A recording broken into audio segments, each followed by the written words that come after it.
Well, we're so lucky to have with us today the CEO of a really cool company, Jesse. You remember the company we talked about that sends robots to the bottom of the ocean to get important metals for EVs? Well, the CEO, Gerard Barron, is here with us. Thank you so much for being with us. It's my pleasure. Good to see you. This is really exciting because I thought there was only one way to get these metals. And then, well, I thought it was China and like Australia. And then I thought, oh, well, we're lucky. We have a couple places in the United States we can get them from. Mm-hmm. And then I heard about the metals company. So let me just get this straight. You're vacuuming up rocks that contain battery minerals from the bottom of the ocean? Correct. Yeah, exactly. It's wild, isn't it? And you know, if you go back to first principles, you know, it makes sense that we carry out extractive industries in the parts of the planet where there is the least life. Yet we've focused all of our extractive industries on land. And of course, we're now pushing into the more biodiverse ecosystems like our tropical rainforests to get access to nickel and a lot of other important critical minerals. And the problem with that is you've got to remove the rainforest to get access to the metal-bearing ore.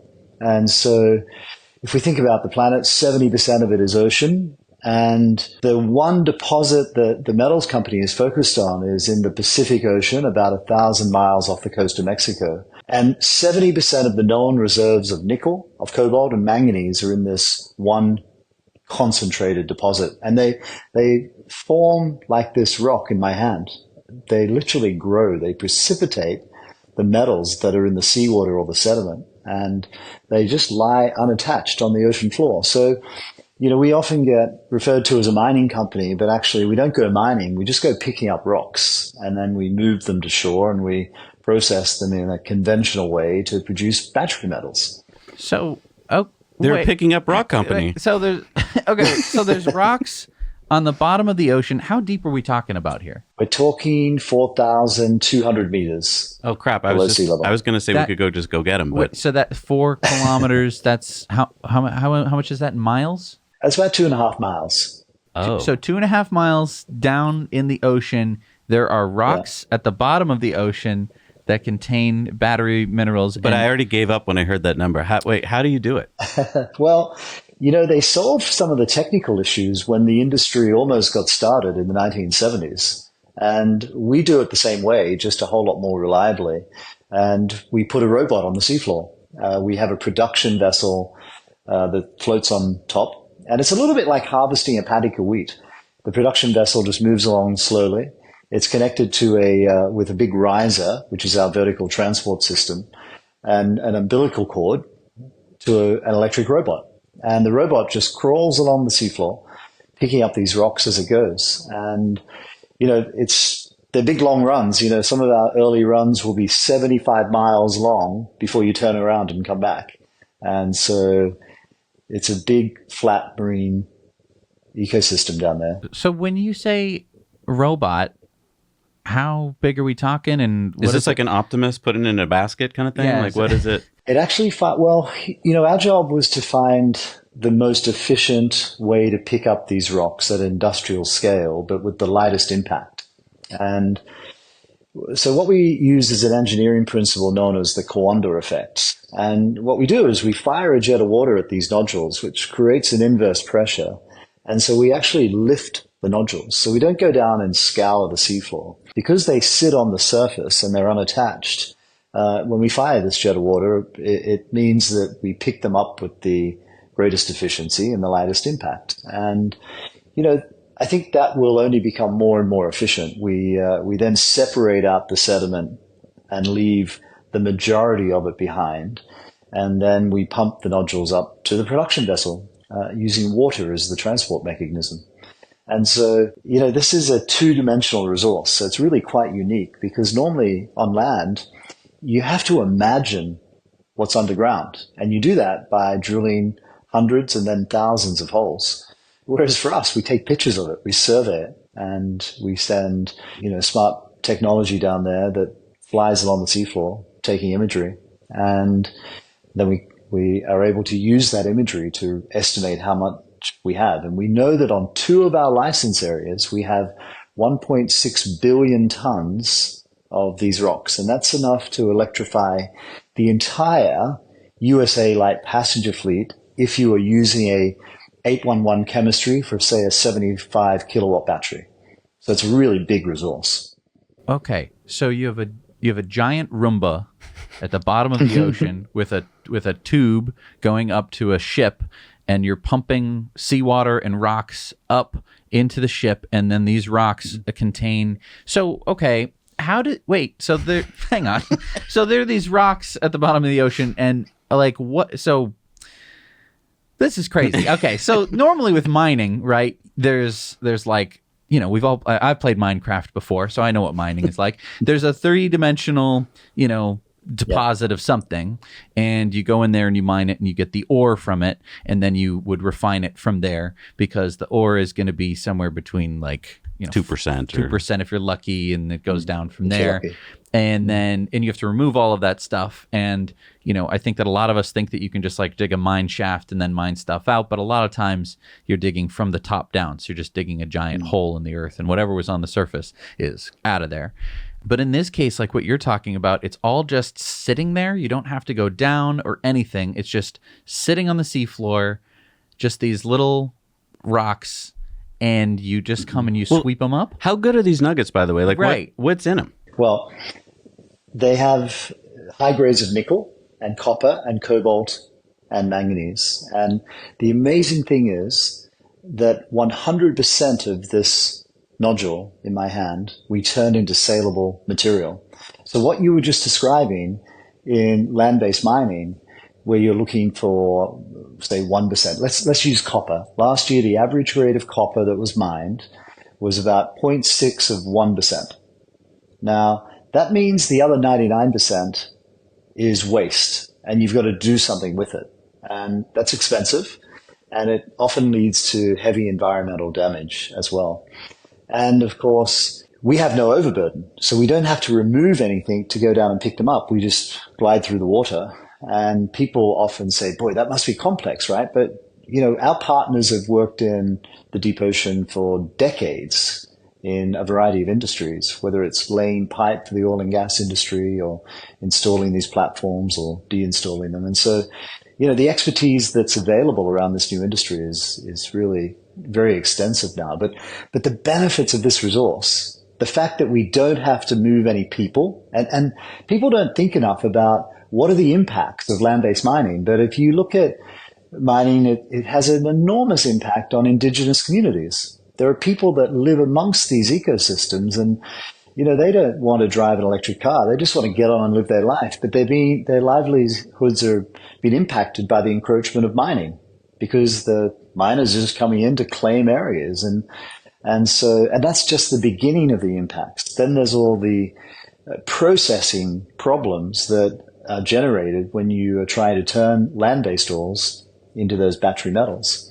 And you've only got to put in your Google search rainforest nickel to see the worst of it, unfortunately. Or cobalt from the Congo, of course, is another problem. So what's the deal with all these mines and all their grades getting worse and worse? Aren't there places in the world that have lots of these materials that we can mine from? And so why is it getting worse? Well, it's getting worse because you go to the most obvious place and get the best grade, and you mine that early. And then over time, you go to the less quality material because you want your capital paid back as quickly as you can. And the problem with that, of course, is that, if you've got to move twice as much dirt to produce the same amount of material or copper that you produced 10 years ago, then your costs go up a lot and your impacts go up a lot as well. And, I mentioned about copper, 0.6 of 1% was the average grade last year. If I put the nickel and cobalt and manganese into copper equivalents here, we're well over 7% copper equivalent. So, or if I did the same with nickel, we're well over 3% nickel equivalent. So the grade of this is just off the charts compared to land-based comparisons.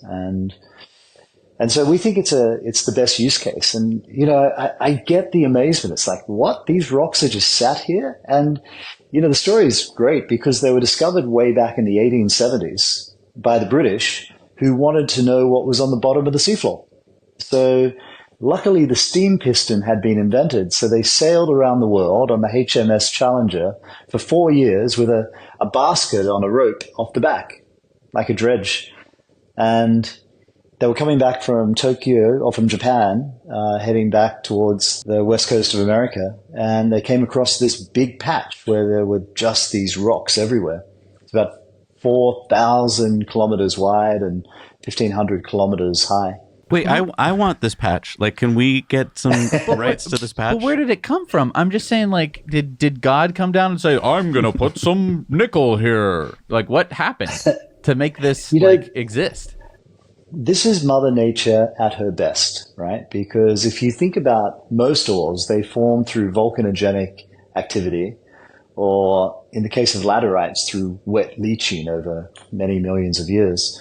But these precipitate. They grow like a pearl grows. And so you can argue that they're actually cleaning the ocean of these nasty atoms, getting the nickel and the copper and the cobalt and the manganese out of our oceans. And of course, they just sat there waiting to be used. And, I ask you, if they're not there to be picked up and turned into battery metals, then it's the most obvious use case that I've ever experienced.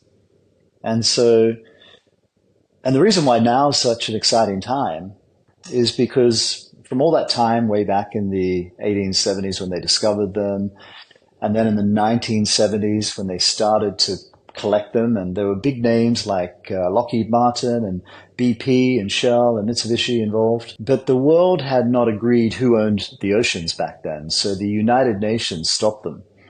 But now there is a regulatory body that there's 169 member countries, and they are the people that oversee these international waters. And so, a nation can exploit their own coastline. So, a nation owns everything within 12 miles of its coastline, and they have an economic right to everything within 200 miles. But beyond that, it's deemed to be international waters and owned by everyone. And they set up this body called the International Seabed Authority to regulate it. And they are the body that have given us our licenses. They've given China their licenses, and Japan and Korea and France and Germany. And they're the people that will regulate us as well. So I'm trying to get my brain around the size of it. So basically, they're allowing different companies or countries to have different plots, so to speak. And so how big is your area that you're working on? Yeah, so to claim an area, you have to be a signatory to the United Nations Convention of the Law of the Sea, which means a sovereign, and be a member of the International Seabed Authority. Or you need to be sponsored by a member. And so when they were drafting UNCLOS, they really wanted to make sure that developing countries could participate. And so they had a provision that allowed a company like ours, like the metals company, to apply for a license if we were sponsored by one of these nations, a developing country. And so we are sponsored. We have 3 license areas under our control. They're 75,000 square kilometers in size, and they're sponsored by developing nations. And one of those nations is Nauru, and the other is Tonga, and the other is Kiribati. And they are Pacific Island nations that have contributed nothing to climate change, yet are in the front line to be impacted by the effects of climate change through rising sea levels. And so it's a really cool aspect of this industry that the benefits are going to be shared with the nations that need it most. And so that's what we're in the busy part of doing. And for our sponsor nations, they will receive royalties, they'll receive taxation income when we're in production, and jobs and training opportunities. And it really provides them hope to be able to diversify, and provide a better, brighter future for their generations to come. That's really cool to hear. That's really nice. That seems like it's in the Elon Musk Tesla feeling of how to do things. So that's really great to hear. So you guys are still perfecting this. So tell me what stage you're at. What do how much stuff are you bringing up now, and how much do you hope to bring up in the near future? Yeah, so now we have exploration licenses, and we're busy now completing the application to move into the exploitation phase. So for the last decade, we've spent about $500 million carrying out environmental studies. In 2022, we were demonstrating our commercial production system. So we already have our first production vessel, the Hidden Gem. And we were out there hoovering up these rocks. We had another boat out there filled with scientists who were observing the impacts. And we had like 50 devices in the water as we were picking up these rocks, measuring everything, the impact of sound, the dust or the sediment that we disturbed as our robot went along the floor, so we could measure how far it traveled and how quickly it settled. And so the study is by far the most comprehensive ocean research program ever.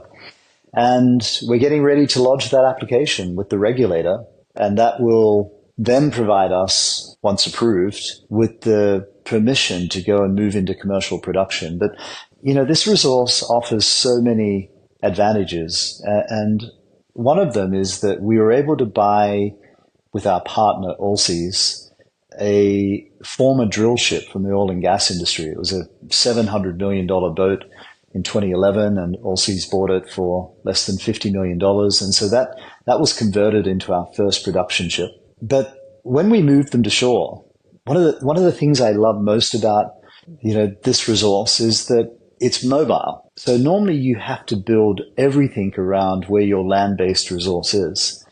But in our case, what we do is we pick up the rocks and we put them on a ship, and that ship can go anywhere. It can go north, south, east, or west. Now, we've been working very closely with an existing processor of rainforest nickel in Japan and also in Indonesia. And what we've proven is that the way we process these is the same way that you process rainforest nickel. So the natural extension to that is that we can replace rainforest nickel with our nodules in those existing, already built processing facilities in Japan and Indonesia. So we don't have to go and spend the money to build that. We don't have to go through the permitting process. But really importantly, we can also start preserving and slowing down the expansion of that horrible rainforest nickel mining. And, that's going to lead to really improved environmental benefits because we can measure everything we do. And, we know that we can produce a kilogram of nickel at a fraction of the environmental cost compared to land-based, whether that's CO2 emissions or the amount of water we use or the sequestered carbon we impact. And, those measurements are going to really be valuable in the future. And I think customers are going to want to buy products that are made with the lowest impact metal supply as opposed to the highest, because it doesn't make sense to be doing your bit for the transition to buy an electric car if it's come at the cost of rainforest destruction and moving out indigenous people. So this is really the best of the best situation.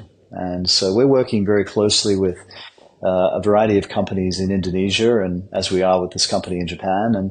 And that means that we can get into production faster, and we don't have to go and build one of those big processing facilities, which no one wants to do.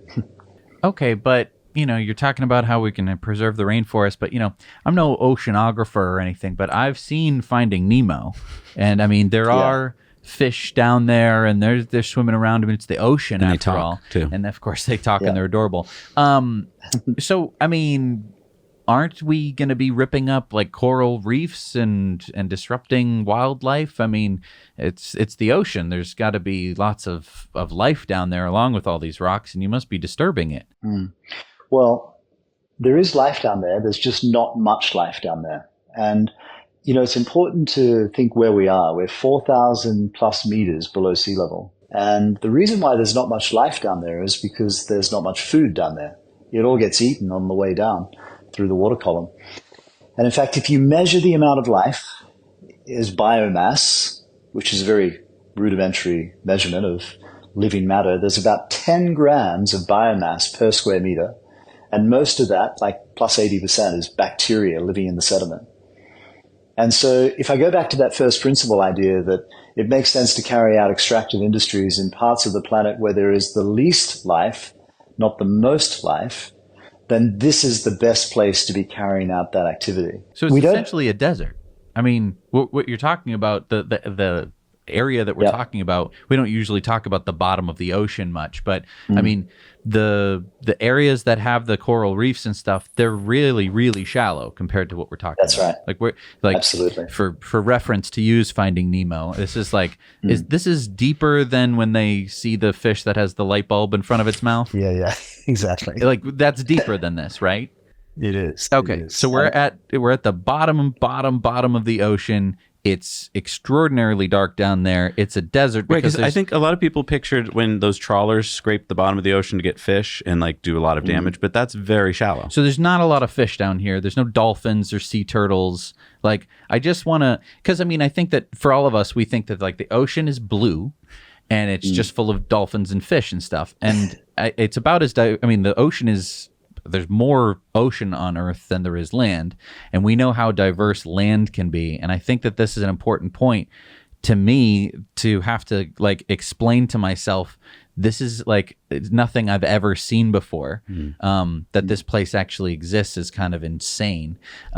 It seems like something that would be in like a sci-fi movie about an alien planet, and they would just call the whole planet. They would just say the whole planet looks like this. But of course, in real life, the Earth is this most amazing, diverse place. And so this is a desert at the bottom of the ocean that's just covered with these little nodules of minerals. It's insane. That's right. And there's not much life down there, but there is some life in the form of this bacteria, in the form of some sponges and some jelly-like creatures that sit around on these nodules, but there's just not much of them. And in fact, I mentioned that in 2022, we ran and did a collector trial. We were out to sea for 6 months. And then last year, we went back to revisit the site 1 year later. And that's all part of our application. And what we found was that the area that was most directly impacted, so let's say our crawler, our robot, went through and we kick up some sediment, a bit like driving your car down a dirt path. That we generate some dust. And so what we had to do was measure how much dust and how far does it travel. The great news is that the dust stays where it is, because at that depth, the pressure, the particles tend to flocculate together. And so, people worried, would the dust travel for thousands of kilometers or hundreds of kilometers? But no, it stayed in the same area. So that was the first thing.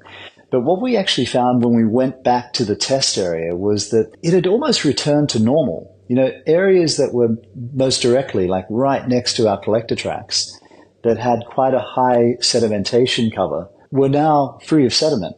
And, we're still drawing those conclusions. But I think what happened was that because there's so little food down there, that when you disturb it, the critters go, hey, there's something going on over yonder. Let's get the worms moving over that way because we're looking for food. And so, there's an argument to say that actually, collecting these rocks may help make it more productive. And, that's the beauty of doing this ocean research and ocean science. And of course, it's also the beauty of having a regulator that can make everyone play by the rules. And that regulator has already set aside about 2 million square kilometers into these protected zones. And there's about 1.3 million square kilometers under exploration license at the moment.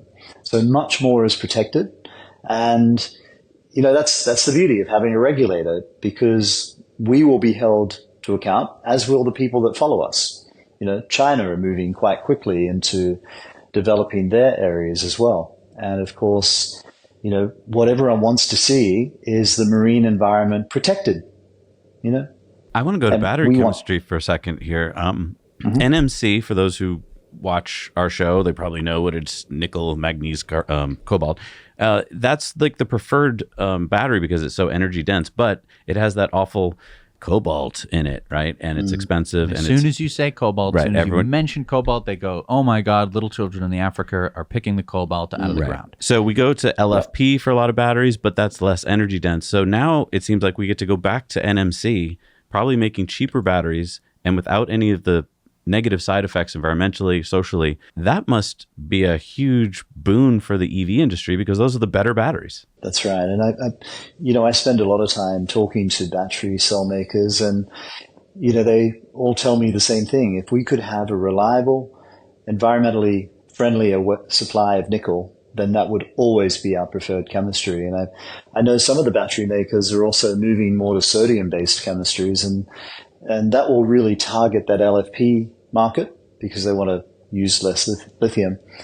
But they'll have nickel in their cathode, and we don't have any nickel in the LFP batteries. And so, and of course, nickel is mainly used to make stainless steel, of course, but it makes a damn fine battery. And, I think if battery makers had a reliable, affordable supply, that's their chemistry of choice. Well, speaking of stainless steel, there's a guy I know named Elon Musk who loves stainless steel. He makes trucks out of them. He makes starships out of them. I just bought a truck with a stainless steel exoskeleton. So I have a feeling we're going to need a lot more of it. And then you've got someone on your board now from SpaceX. Can you talk more about that? Yeah, we were very pleased to welcome Steve Jurvetson to our board. And Steve was an early investor in not only SpaceX, but Tesla. He was on the Tesla board for more than a decade. And, he's seen as one of the smartest guys in venture investing. And so, when I met Steve and I just suggested, firstly, he's intrigued, right? He likes forward-facing ideas. He likes big ideas. He likes stories where books will be written. And, he just got really excited about what we were doing. And I cautiously said, and why don't you come and join the board? He said, yeah, I think I will. And so, that was a great moment for us. And he's proving to be, obviously he has a great insight, a great mind, but he also knows some really cool people. And, so that's pretty helpful. So this is usually the part where I ask founders and CEOs if maybe there's a hopeful funding round coming up where we investors can get involved. But I just happened to open up a chart here and you're already trading publicly. So wait a minute, we can invest. Yeah. TMC is the ticker. And it's been a pretty tough road as a public company, I must say. But we are lucky to have a group of key shareholders who continue to support the business. And our last 3 capital raises were dominated by insiders. And, we're all in it for the long haul. I think it's got the potential to be the most valuable and most respected metals company on the planet. We certainly have a resource that could enable that. And, our commitment is to get this into production as quickly as possible.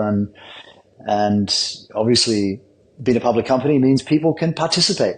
And, we're excited to always welcome new investors into the story.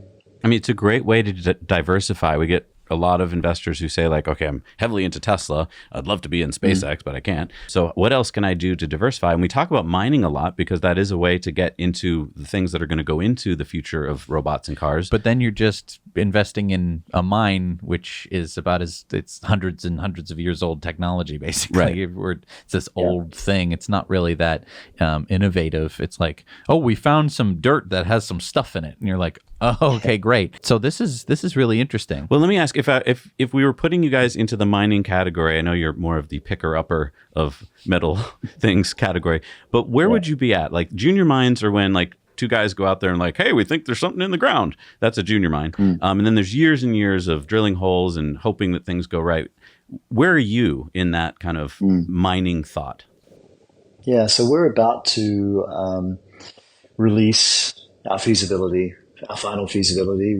We had our preliminary economic assessment released 3 years ago. We've already defined the resource. So we know that we have 1.6 billion tons of these nodules. We are compliant with the Canadian 43101 and the US SK 1300 resource reporting standard. We have our first production vessel. We've secured these tremendously valuable licenses, and we're going through the process of completing our application, and we expect to be in production in a couple of years' time. And so, I think as a comparison, I somewhat cheekily say we are to the mining industry what Tesla was to the car industry. We have the opportunity of disrupting it. And I hear one of the biggest challenges the mining industry has is attracting talent. People don't want to go and work for mining companies. But I got to tell you, we have a lot of people, I get dozens of graduates who are just coming to say, we want to be part of what you're doing. Like, this is really cool. Like, this is a way to be disruptive and take an entirely different approach. And we've got some really big ideas, and I think we can really change the way people will think about mining. And, particularly when the benefit sharing with the developing countries, I think, is really important. The lower environmental impacts are going to be, something that really set us apart. And yeah, I just think it's fun to be part of a new industry. You don't get to do that too often, Now, talking about the Inflation Reduction Act, we don't know if that'll go away under a new administration or not, but what we've got now, if I were to put your metals into my batteries here in the United States, do they count as like good metals from friendly nations, or do they not? So we've signed a deal with a group in Japan, and Japan is a partner. And so, yes, those metals would comply. Indonesia does not, but we think that's something that will change, particularly for nodule feedstock, because, of course, America doesn't have a supply of these metals. And so I spend a lot of time in DC now, and the message is really simple. This resource could make America mineral independent, like shale made America energy independent. And it's right off the coast of Mexico, and you've got a NASDAQ listed company who can help America secure this position. And so one of the ways we might do that is by sending the nodules to places like Indonesia to be first pass processed, and then bring that intermediate material into the United States with the IRA incentives to go with it. Because the reality is, no matter how much America wants to, build this ecosystem, sometimes that horse is bolted. And, if I go to Indonesia, I can point to more than 250 processing plants that could accept our nodules.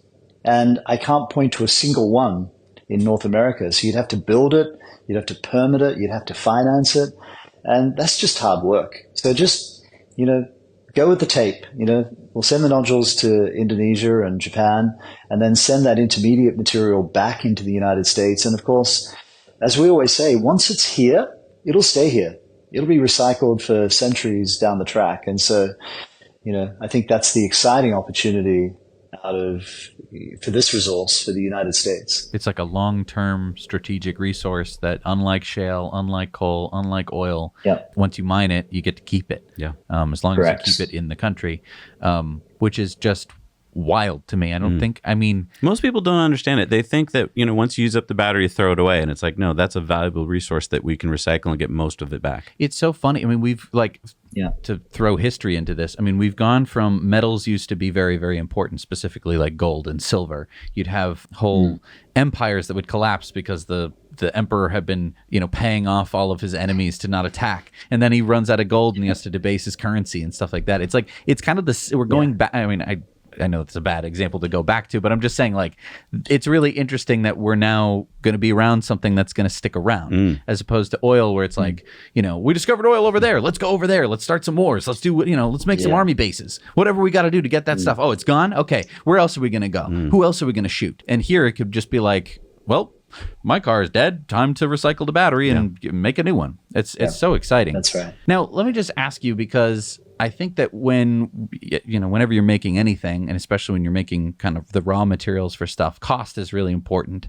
And I don't know, a lot of this stuff sounds pretty expensive. You got to have a big ship and a special robot and miles of pipes and stuff and pumps, and it's going to be all out in the ocean rusting away. Do you have a good cost comparison of between this and traditional mining? Yeah, our studies show that we'll be in the bottom quartile of the cost curve, and that's where you need to be, right? And but if you just think about what is it that delivers that, firstly, the grade of this is so much higher compared to land-based ore bodies. So there's more revenue per ton of material.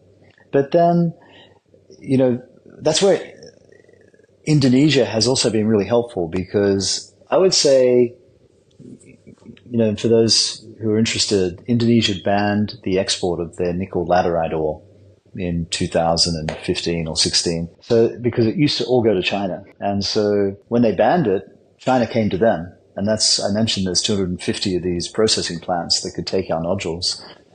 a lot of them were Chinese, and then the Indonesians started to build them. And so what that means is that when every other economy, costs have been going high and capital costs are going high as well.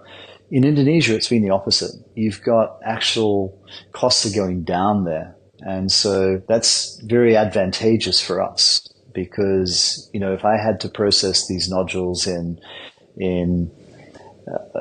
North America at the first phase, it wouldn't be able to compete with the costs in Indonesia. So let's take advantage of that. And then we can refine them into battery precursor material in the United States. And the same with offshore.